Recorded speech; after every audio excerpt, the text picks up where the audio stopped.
Assalamualaikum. Men Navoiy tumanining 19 o'rta maktabi 8-sinf o'quvchisiman. Men bugun Entry dasturida bir dasturli hikoya yaratganman va bugun o'shani sizlarga taqdim etaman. Bu yerda ko'rib turganingizdek Entry bot. Bu Entry bot o'zini tanishtiradi va kun tartibi haqida bizga aytib bermoqchi bo'ladi.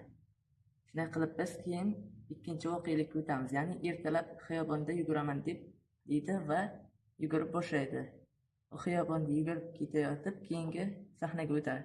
Va u yerda men do'stlarim bilan suhbat quraman deydi. Bu yerda do'stlar bo'ladi. Uyga qaytib nonushta qilaman deb aytadi va keyin esa bu yerda nonushtaga yengil taomlar yeyman deydi. Bu yerda esa bu xonada loyihalar uchun g'oyalar tuzaman deb aytadi. Sayohat qilaman deb yo'lda yuradi. Turli do'konlarni aylanaman deydi. Do'stlarim bilan kechlik qilaman deydi. Bu yerda taomlar bor. Va keyin esa joyga yotib uxlash uchun tayyorgarlik ko'radi. Men birinchi sahnada boshlash va sonlashish, ya'ni gaplashish bloklaridan foydalandim va kutish kodidan ham foydalandim. Ikkinchi sahnamizda esa men sahna boshlanganda gaplashish, kutish va davomiy takrorlash bloklaridan foydalanib, harakat bloklarini ham qo'shdim. Keyingi uchinchi sahnada ham xuddi shunday, ya'ni sahna boshlanganda takrorlash bloklari, kutish, gapirish va harakat bloklaridan foydalandim. To'rtinchi sahnada esa gapirish, kutish va sahna boshlanish bloklaridan foydalandim.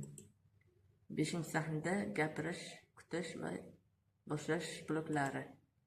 Oltinchi sahnada esa faqatgina boshlash va gapirish bloklari.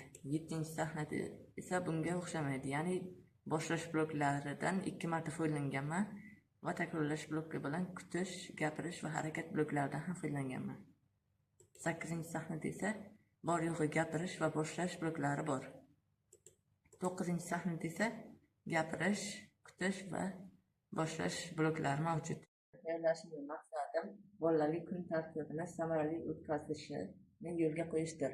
Hozirda esa bolalar telefon va kompyuter o'yinlarining mukkasidan ketishi tufayli bu ishlar amalga oshirish qiyin bo'lyapti. Bolalar kun tartiblarini samarali o'tkazishsa, ulardan kelajakda yetuk shaxslar yetishib chiqadi.